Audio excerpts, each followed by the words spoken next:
Today's episode is brought to you by Spoonstaff Stories, the only show on the internet voiced by me and animated by Mrs. Sick.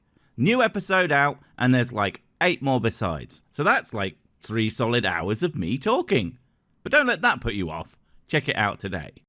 Oh, thank all the various non-existent gods. This is the last episode on Spirit Science's second remake. Hopefully they don't make another one anytime soon, so I can regain some of my sanity. Yeah, I know you're all very sad you won't get to see me suffer for a while, but look at it from my perspective.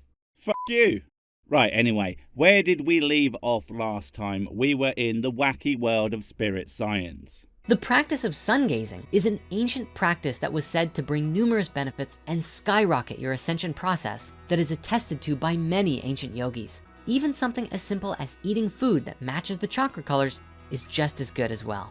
So yeah, the sun gazing thing, that still gets me. It's like they want to just do the opposite of the best practice of how to keep your eyes working, and the fact that ancient doodads did something doesn't make it good. In fact, at least 90% of anything that was done even just a few hundred years ago is incorrect and completely freaking stupid. But I have to give credit to the eating food the same colour as chakra thing being just as good, because that's technically accurate. It is just as good, because it's all bollocks. But the benefit of eating food instead of staring at the sun is, as long as it's not like lead-based food, then it's actually much better because it doesn't do you a blind. So good job on promoting not being completely idiotic, I guess. Seriously, it's believed that eating red tomatoes and apples are good for the root chakra. It's believed, eh? Well, people believe a lot of stupid shit. It's widely believed that Twinkies are these immortal foods that will be edible beyond the heat death of the universe. This is not true. Twinkies are literally never edible, fight me. Many people also believe that the radiation from microwaves will give them cancer. But of course, the only way to give someone cancer, that's right, feed them Twinkies. No, I don't know why I'm so hung up on Twinkies. It's probably because they haven't sent me any free ones. That's right, reverse sponsorship, baby. I'll keep talking shit about your product until you give me some free stuff. Eating greens are good for the heart. So far, this is eating vegetables is good for you, therefore chakras am real. Frankly, it's like arguing that because alcohol is apparently bad for you, I don't believe it, but that's what they say. So since absinthe is green, well, chugging a bugger ton of that will just be fantastic for your heart. Seems unlikely. And what if you used food dye? I can make a completely blue or purple or orange pizza, and I am damn sure that that would not be good for me, no matter how delicious the 12 required to satisfy me would be. Could blueberries and eggplants open your mind? Well, okay, this one is true, but only if you freeze them first and then sharpen them with a whetstone. Then you can totally cut them open with your aubergine knife. Or you could fill a shotgun with frozen blueberries and blow someone's mind wide open with a blueberry blast. Brainalicious! That's the secret ingredient. At least blueberries. You open up an eggplant and it's like, psych, solar plexus, fool. Aren't eggplant/aubergines purple on the outside as well anyway? And even if they were blue on the outside and purple in the middle, wouldn't that kind of prove my point? Lots of fruits and veg are vaguely or even dramatically different colours inside and out. So which is it? Which colour counts? Is it both of them? And how does that function? What's the mechanism for getting the power of colours into your body? At this point, I think it's best we just all agree that chakras are nonsensical gibberish and just move on. Yeah, I know that's not going to happen. Does this make you want to eat healthier? What, your channel? No, it does not. In fact, it makes me want to eat myself into oblivion. I would also say drink, however, I try that every day and it just makes me more powerful than you can possibly imagine. Yes, whiskey is basically the force for me, but instead of awesome mind control and doing backflips and shit, it makes me lose control of my own mind and fall down a lot, which is just as good, right? However, you have to consider what's in the food too. Really? My God, it's almost like the colour of food is completely irrelevant to whether or not it's healthy for you. Because that's the thing. Vitamins, now, we know they aren't magic or anything. In fact, you can overdose on them technically. But in general, if you're missing out on some vitamin or mineral because your body's crap at producing it or there isn't enough of it in your diet, supplements can actually be somewhat helpful, but only in specific cases. However, my point is, what colour do these things tend to be? That's right, white, so effectively colourless. And yet, for the right person, an extremely healthy, even life-saving thing. And chakras don't even get a look in.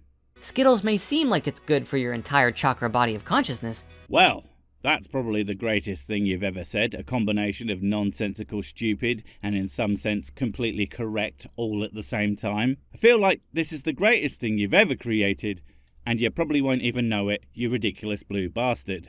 But they probably break every chakra considering what's in them. Wait. Chakras can be broken with Skittles.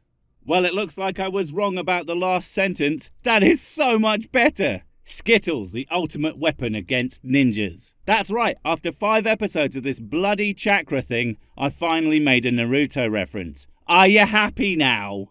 But on that note, if you want to learn more, check out our movie called Healing with Food.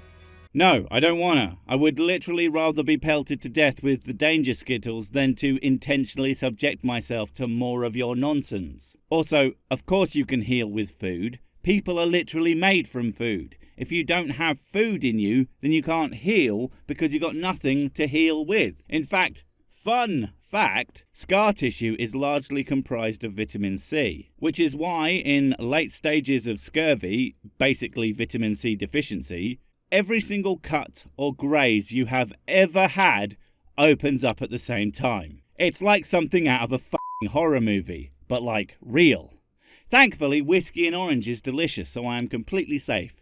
Finally, the best way to open your chakras, hands down, is meditation. Meditation? That's a bit rude and unnecessary, don't you think? I mean, okay, we all do it. On those cold, lonely nights, you're feeling a bit rambunctious, and I just realised he didn't say master. Yeah, anyway, you know what? Great, meditation. Why do something that could possibly have some kind of effect on your physical health when you could do literally nothing? Don't lie to me, we all know you're just napping. I meditate all the time, and that's exactly what I'm doing. Okay, I pass out from too much booze, but it's the same difference. There are tons of meditations and chakra cleansings out on the web. In fact, we've made one too, and we'll share it with you soon. For the low, low price of your immortal soul. And more importantly, a shitload of money. I'm kidding, of course. There's no such thing as a soul. But they do probably want your money. Or at least to make you come back and watch yet more of this shit. But if you weren't watching this unironically already, I don't think it's going to take much to make you come back to more videos. It's kind of the video equivalent of that piece of paper that says how to keep an idiot occupied, turn over, how to keep an idiot occupied, turn over, how to keep... You know what, guys? Give me a minute. I'll figure this out, I'm sure. Sometimes though, it's as easy as just visualizing the chakra in the area that it's in and seeing it open or flood with energy. Christ, this is getting more and more absurdly simple over time. So simple, in fact, that one might think that perhaps someone would have done some testing on it to verify that they exist and that they do things that are claimed of them instead of not doing that in any way, shape or form. You know, after 5 episodes of this, I'm just now starting to get the inkling that just maybe chakras are a giant load of horseshit. Buddhist tradition often talks about seeing the chakras as flowers with closed petals and meditating to see them opening and blooming into their full beauty. Well, that's all very pretty and poetic, but, well, the thing is, no matter how nice and cozy a thingy makes you feel, can't think of the word off the top of my head, so thingy will suffice, worthless brain, and at this point, I'm committed to the sentence, so I'm not gonna go check. But no matter how nice a thingy sounds, that doesn't make it an accurate description of any real thing. I know I'm hammering this point, but it really cannot be said enough, especially about spirit science, because flowers are the perfect analogy. That's a fucking word I wanted. Sorry, little overexcited, my brain did the smart. Spirit science is flowery bullshit. It looks nice, it maybe even smells nice, but ultimately it's fleeting and meaningless and grows out of BS. And finally, another way that you can work with your chakras is through Reiki. Of course, Reiki. That one woo shit that idiot 15-year-old me thought had some legitimacy. Give me a break, I never said I was smart, but I thought it had some legitimacy because, right, when you run your hands near to someone, you can kind of sort of feel stuff. Forgetting, of course, that bodies produce like heat and have little sensitive hairs all over them and what have you. Yeah, no, I grew out of that one pretty much as soon as I started critically analysing all of my beliefs, especially ones related to anything vaguely supernatural, and figured out, that's right, you guessed it, yet more bullshit. Can you imagine my surprise to hear you advocate for it? It was a surprise of exactly 0. I know, that's the shocking part. Wait, no. See, Reiki masters are people who are sensitive to and trained to work with energy. No, Reiki masters are one of 2 things. Con men tricking rubes out of not insignificant amounts of money in exchange for teaching them the ancient art of waving your hands over someone and talking to them in a calming voice. Or they are one of the rubes who thinks that you can master goddamn anything in a matter of weeks or months at best, and then do aforementioned wavy hands and softly talking voice. What they are not is anyone who contributes anything of value to society, and certainly not someone who has magic energy powers. They learn to move energy throughout their body and connect it and flow it into yours. It's a very amazing process. Aw, man, I am always so disappointed when you guys don't use the word incredible, because that means I get to agree with you by telling you you are technically correct, the best kind of correct. I mean, I guess it is still amazing. Amazingly dumb! Air horns. You may have to ask, but Reiki masters can also typically communicate with your higher self for you and ask you what you need to progress on your path. Oh, f*** off. Gotta say, I haven't actually heard that one before. And had I don't think even idiot 15-year-old me would have bought that shit for much longer. Talking to your higher goddamn self. Just know, bad blue moron, there's only so much of your bullshit I can take, and I am not going down that gibberish path with you, no. Reiki itself is growing more and more popular in the last 15 years, so it shouldn't be very hard to find a number of places near you that offer it as a service. Oh, good, he stopped. And translation. Our bullshit is spreading far and wide. Soon you will not be able to escape our clutches. Soon we will be everywhere. In your schools, in your workplace, even in your movie theaters. God damn, it's like the Red Menace. But like actually a thing you might want to worry about, and definitely report your neighbours if you find them doing woo. I mean, it's not illegal, but it sure as shit should be. Everything I don't like should. That's why I want to a dictator. Duh. If you're serious about this and you don't know where to start, Reiki and meditation are excellent first steps. Or maybe it's like the drug thing. Reiki is a gateway woo. First you're like, what's the harm, man? They're just waving hands over me, and I only do it recreationally, with friends, at parties, and before you know it, you're unlocking your third eye by staring at the sun with binoculars and burning a hole in your head. And oh hey look, that's a callback to last episode. Nice. However, as with everything, be mindful that we don't want to become reliant on external support just to get by. I got to agree with that. Don't rely on other humans. They are just the worst, walking around acting like they aren't all in the way. And if you do come to rely on them, well, hot tip, but I hear from a little birdie, someone plans on wiping them all out once he's sobered up a bit. Hint, it's me! Reiki can be very helpful, just like a plant medicine ceremony. I'm not even going to do that one. I think it's funny enough on the face of it. Brilliant. But not so that you can just go and trash your body the next day saying, oh, no worries, I'm just gonna get Reiki again to realign. Well, yeah, obviously. You can only do that with things that work. Oh, wait a minute. I love these. It's like he deep down knows the truth of it, but doesn't quite have the cognitive capacity to connect the dots. Dots that are so close to each other, they may as well just be one dot. If you are getting Reiki, do your best to stay aligned after the session, ideally supplementing your own health with proper food, meditation, and even exercise. Hey, you know this thing that totally works and is magic honest? Yeah, you need to do all the normal stuff alongside it that would have literally the same effect with or without the meditation and Reiki. Also give me $70, because I will, realign your hoo-ha with your flimbleberg. That's right, not making this shit up as I go. No. Medical science has proven that toxins and impurities, including negative thoughts, chemicals in our food, and other pollutants can influence the body.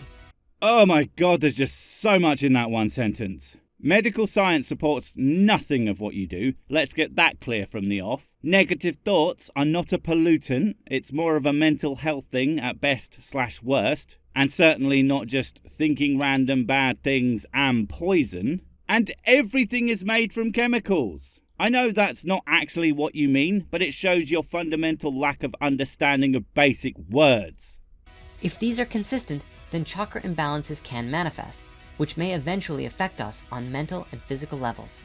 Traditional healthcare at this time is unable to naturally or totally alleviate symptoms, especially before they happen. Naturally alleviate symptoms. Isn't that the point of medicine, to unnaturally heal us and extend our lives? Also, natural doesn't mean good, and especially before they happen, like your shit prevents anything. Are we nearly done? I'm really starting to struggle, guys. And this means it's up to us to improve our health conditions on our own. We can't forget that we need to take care of our whole being, not just the parts that gain symptoms. You need to do a healthy to be a healthy. Well, if that isn't the world's most obvious piece of advice, you shouldn't just brush the tooth that aches, you should brush the whole mouth. Stunning revelation. And with that, I bid you adieu. But don't worry, because we'll be back again soon for even more chakra remakes in the spirit science journey. Oh, thank God in Christ. And, crap, he says there's going to be more. No time to celebrate, guys. There's important drinking to be done before the next thing happens. If God exists, he hates me, I swear. Wait, before you go, I have something super important to tell you. It's life or death. It will change everything forever. Nope, wait, it's gone. Oh well, probably wasn't important. But while I have you, don't forget to comment, subscribe and notify. And if you want more of my smexy voice, check out Mrs. Six's channel Spoonstaff Stories, where I narrate and voice all the videos, and she does the work. And if you want to support the channel, check out the merch store for cool t-shirts, or check out Patreon, memberships and PayPal to support directly. Finally, follow me on the medias of social to get completely pointless guff and to keep up on the latest releases. Oh, I just remembered what I was gonna tell you. Whatever you do, don't touch the